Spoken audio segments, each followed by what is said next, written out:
여러분 반갑습니다. 김지영 마틸다입니다.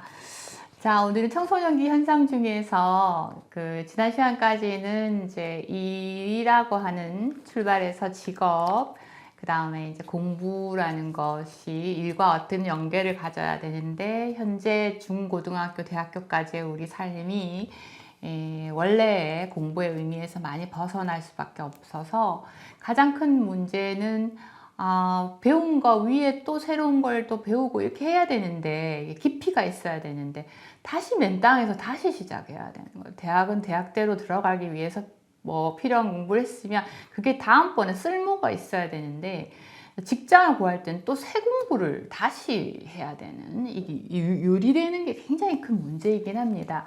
거기에 대한 내용은 우리가 다음번에 또 얘기를 조금 더 하겠지만, 제가 이제 그것을 문제시할 수 있는 의미들을 지난 시간에 말씀드렸고, 특히 성격 검사 많이 하는데요, 대학 들어와서.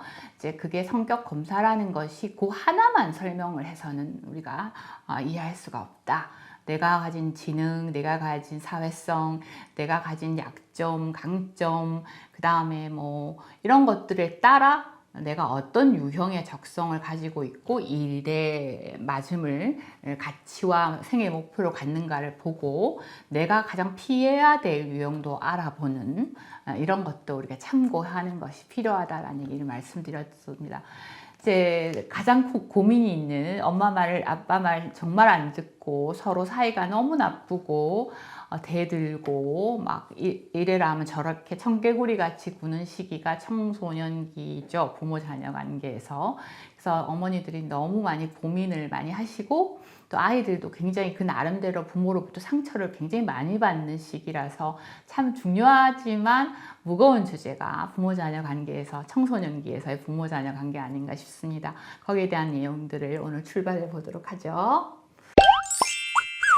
자, 일반적으로 아무 사이가 좋았다 하더라도 청소년기에는 대부분이 그 일생을 두고 봤을 때 부모님과의 관계가 악화됩니다. 부정적인 게 일반적인 거예요. 그러니까 사이가 좋아지지 않는 게 이제 일반적이라는 거예요. 그거를 얘기를 하셔야 됩니다.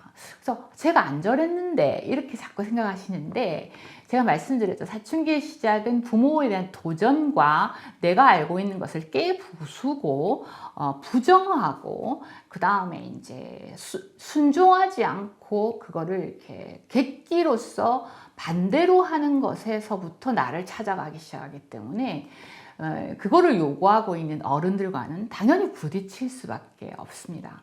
나름대로 이제 좀 조용히 가는 아이가 있고 아주 심하게 정말 막 큰 문제를 일으키면서 가는 아이가 있을 뿐이지, 실제로 들어가면 조금씩 나빠지는 것이 그 시기만의 특징이라는 것을 좀 알고 계신 게 좋겠어요.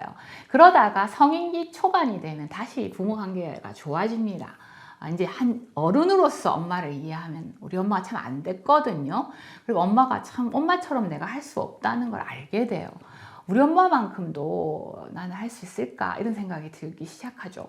하지만 청소년 때는 엄마 바꾸고 싶다, 니 좋겠다 너엄마 이래서 이러면 야 바꾸자 이런 얘기 할 정도로 자기 엄마가 너무너무 싫은 거예요. 아무리 전문가고 이해심이 많은 부모라 하더라도 내 부모는 싫은 거예요. 잔소리고 모든 게. 자, 왜 그래? 그러면 가치관이 다르니까요. 당연히 아무리 꼰대가 아닌 부모라 하더라도 가치관이 다릅니다. 대부분의 사춘기를 둔 아이를 둔 엄마들이 중년기거든요. 중년기는 또 중년기가 위기예요. 그래서 시간이 별로 없어요. 내가 이렇게 늙어버렸어요. 이제 남을 시간이 없는데 굉장히 내 일부나 다름없는 아이가 좀 더 생산적이고 살아보니까 이제 필요가 있는 일에 집중했으면 좋겠는데 아이들은 그걸 모르거든요. 그러니까 이제 청년기도 막 힘든 방황기지만 중년기도 방황기가 탁 부딪히니까, 일생에서 힘든 시기 두 사람이 탁 부딪히니까 서로 반대쪽을 쳐다보면서 이제 이렇게 말하면 저런 이렇게 들리고 하니까 싸움이 일어날 수밖에 없어요. 그 다음에 이제 아이들이 이제 문 닫고 혼자 가세요 이렇게 하고 문 열지 마세요 이러면 이제 사춘기라고 하죠. 당연히 혼자 있고 싶어요. 왜 혼자 있고 싶을까요? 생각해야 되고요.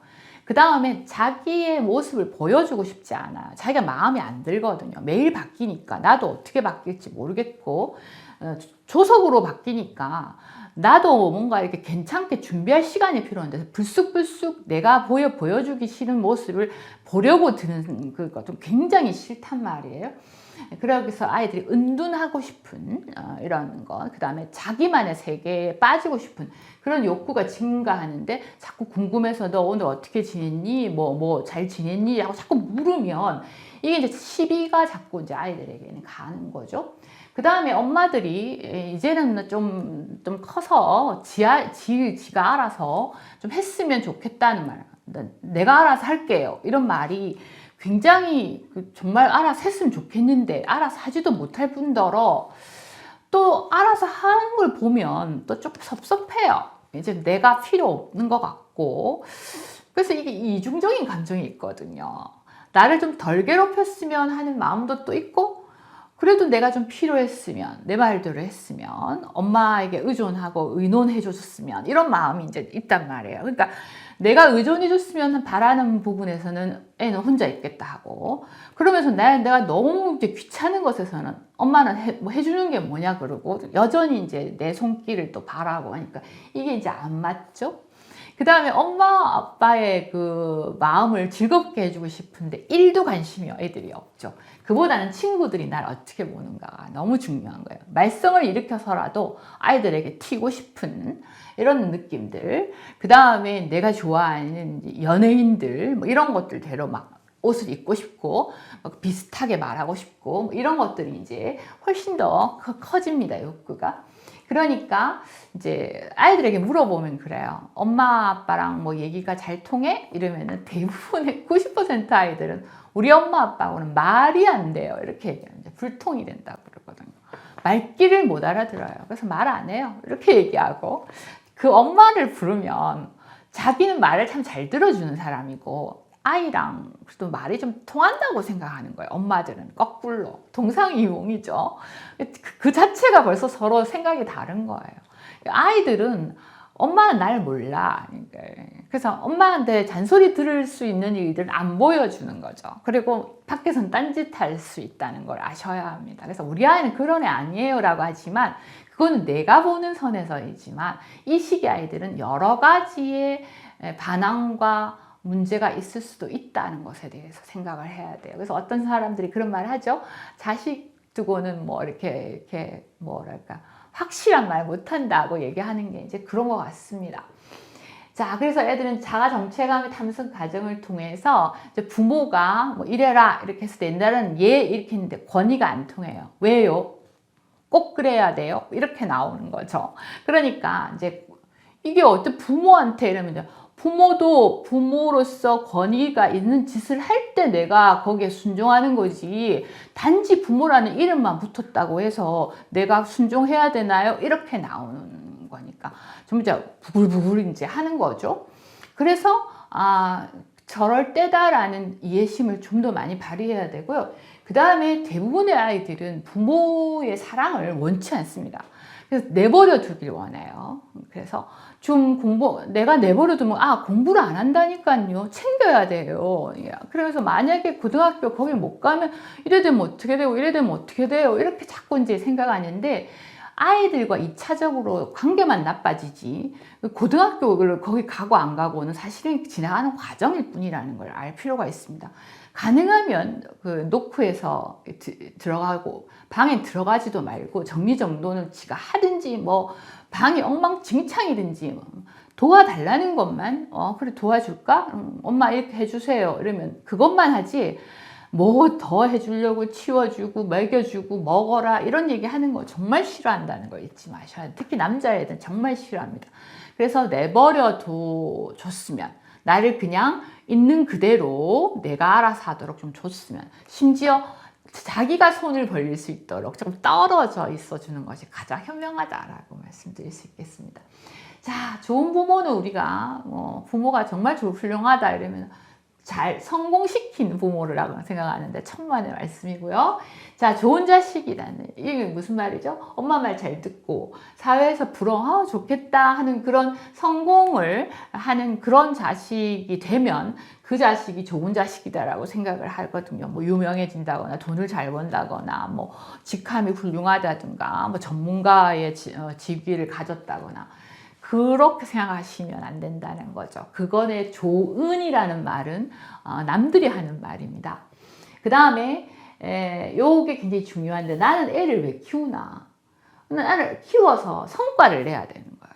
나 이래 키웠다. 이래 됐다. 라는 걸 남한테 말할 수 있어야 되고 그 다음에 그걸 통해 가면 내가 못 이룬 걸 이제 이루려고 한다든지 근데 말은 또 니를 위해서래요.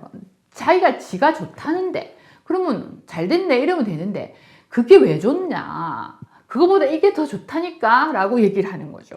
그래서 이제 사실은 엄마 스스로가 성과 내는데 집중하고 있는 건 아닌가라는 걸 생각해야 됩니다. 그 다음에 제가 이제 처음부터 말씀드렸지만 우리가 아이를 키우는 목적은 나를 떠나게 해서 지가 개인적으로 삶을 잘 영위하는 능력을 갖추도록 하는 데 있습니다. 독립에 있죠. 그래서 결국은 우리는 같은 피조물이기 때문에 내 몸을 빌려서 낳지만 생명을 주신 건 하느님밖에 없고 우리는 창조할 수가 없는 거거든요. 그래서 각자에게 맞는 생명을 주셨는데 그 각자가 다르다는 걸 잊지 말아야 합니다. 내 자식이지만 나랑 다른 사람이다라는 것에 대한. 그 다음에 그것은 책임은 자기가 지는 거예요. 자기가 불행하고 나쁜 짓을 하는 책임도 자기가 져야 되는 것이요. 그게 어른이니까요. 그래서 자꾸만 내가 돌봐줘야 돼, 뭐 이걸 해야 돼 하는 그런 식으로 생각해서는 안 됩니다. 자꾸 끊어내는 것이 사랑의 표현이라는 것을 좀 더 얘기해 드리고 싶고요.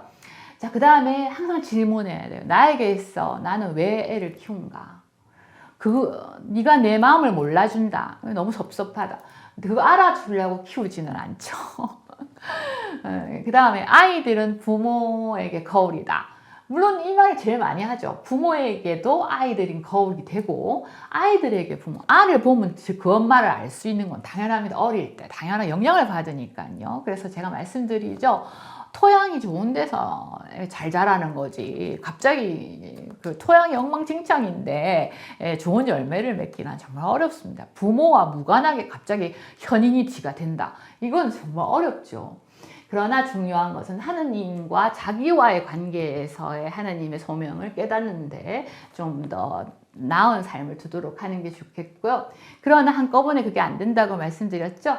그래서 늘 이제 아이들이 실패하고 좌절하고 힘들어하고 반항하고 그래 놓고 나서 엄마도 좀 미안하고 뭐 이런 것들이 막 있죠. 그래서 이제 항상 기억하셔야 되는 게 있는데 이 애의 지금 이 나쁜 행동이 계속되면 어쩌노? 지금 고쳐줘야 된다. 얘가 방 청소라고는 안 한다. 어른만 보면 빼딱하게 말하고 인사도 할 줄 모르고 애가 불손하다. 이 말이 왜 그렇노? 이렇게 이제 얘기를 해서 그 자리에서 즉시 이제 훈육을 하려고 하는데 아이들은 그때는 그거를 보이면서 이렇게 사라져가는 과정에 있어요. 냅두면 그게 이제 계속되지 않아요. 변한단 말이에요. 근데 딱 잡아다. 너 이거 앉아봐라. 너 이거 이거 뭐고. 이렇게 하면서 이제 그러니까 그것도 안 고쳐지고 자꾸만 화는 나고 부모님과 더 사이는 나빠지는 거죠. 그래서 그때그때 훈육하려고 들지 마라. 그 다음에 아이들은 앞으로 이제 어떻게 바뀌어 나갈지 자기도 모른다는, 그냥 보여주지 않지만 믿어주는 것들 정말 중요합니다. 그 청소년기의 출발은 항상 부수는 데 있다는 거예요. 그걸 반항이라고 생각하면 안 됩니다. 당연히 자기를 알아가기 위한 필요한 능력이고, 많이 컸구나. 자기 의사 표현을 하는구나. 이런 즐겁게 받아들이려고 노력하는 게 중요합니다. 여러분들도 청소년기를 지냈잖아요. 애들은 부모를 안 지내봤잖아요. 그러니까 결국은 맞출 수 있는 사람은 부모입니다. 애들은 부모를 이해할 수가 없어요. 그래서 결국은 부모만이 이해를 할 수 있기 때문에 내가 그 생각을 바꾸려고 노력하고 내가 바꾸는 것이 필요하다라는 것. 그 다음에 내가 혹시 애를 빙자해서 내 기대의 아가 이렇게 부응하도록 착한 이 컴플렉스를 느끼도록 악용하는 건 없는가. 그리고 애들한테 뻑하면 이제 니 옛날에는 안 그랬다 아이가 이런 식으로 얘기하고 옛날엔 착했는데 이 말은 무슨 지금 안 착하단 말이죠. 기분 나쁘죠, 당연히. 근데 그거는 제가 과정이라고 말씀드렸습니다. 이 말 절대로 해서는 안 되고요. 그 다음에 옆집을 자꾸 봐요. 옆집에는 어떻게 키우나, 옆집에는 무슨 공부를 하고 준비를 하는가, 그 옆집 얘기고요. 그게서 좋은 엄마 되려면 맘카페 이거 제발 좀 들어가시지 마시고 왜 우리 애의 얘기를 남 집에게 자꾸만 하는지 모르겠습니다. 그래서 아이들은 과도기이기 때문에 그 순간에 약간의 실수를 보였다고 해도 단죄하지 않는다. 그래서 얘는 사랑하고 덕성이 있는 아이야. 근데 행동 하나가 잘못됐으면 행동만 얘기하는 거예요. 그거보다는 요 행동이 좋겠다. 네가 그 행동을 계속하면 이런 일이 있다. 이런 걸 말해주는 게 중요하지. 니는 애가 왜 그렇게 청소를 좀 열심히 좀 하면 좋겠다. 조금 그래주면 엄마가 더 좋을 것 같아. 이렇게 말하면 되는데 난 누구 닮아 그렇게 더럽냐? 그게 무책임 아니야? 내가 뭐 또 무책임해요. 이렇게 이제 만들지 말라는 거죠, 말을. 자, 그래서 이제 부모 노릇은 스펙이 중요하지 않습니다. 일자무식의 부모도 엄청 훌륭한 어머니일 수 있어요. 부모 노릇 하는데 이거를 매니저가 되려고 하지 않았으면 좀 좋겠고요. 가장 중요한 건 인간의 소중한 가치를 가르치고 그것을 알도록 하는 것이 중요하다는 것. 그 다음에 엄마도 처음 해보고 너도 처음이기 때문에 우리는 불안정하고 하느님의 도움이 필요하다라고 이해하는 것. 그래서 이제 내가 이런 부모 되고 싶었던 꿈이 있잖아요. 거기에 너무 매달리지 말아라는 겁니다. 그래서 내가 사는 게 보람이 있었다는 걸 증명하기 위해서 아이를 키우는 사람들이 참 많은데 그거는 아이가 그러려고 태어난 게 아니라는 것을 잊지 말았으면 좋겠고요. 그 다음에 뭐 나와서 오만 사람이 막 이렇게 키우시오 저렇게 키우시오 전문가들마다 나와서 말하는데 그거 다 내 아이에게 해당이 되는지 모릅니다. 꼭 우리 아이가 배워야 될 것도 아니고 지금 배워야 될 게 아닐 수 있습니다. 그래서 이게 정말 이게 너무나 넘치는 정보가 아닌가. 전문가 말만 따르려고 하는 거 안 했으면 좋겠고요. 그 다음에 고개사 있죠. 사람들 앞에서 우리 아이 이렇게 훌륭해요. 뭐 100점 맞았어요. 서울대학 갔어요. 이런 거 막 보여주면서 마치 내가 뭔가를 보람이 있는 인생을 사는 것 같이 착각하는 이제 공생관계처럼 하는 어머니들이 있는데 이거는 좋은 부모의 역할이 아니다고 말씀드릴 수 있습니다. 이걸 좀 더 풀어서 다음 시간에 구체적인 테크닉과 그 말씨 뭐 이런 반응들을 좀 더 공부해 보도록 하겠습니다. 수고하셨습니다.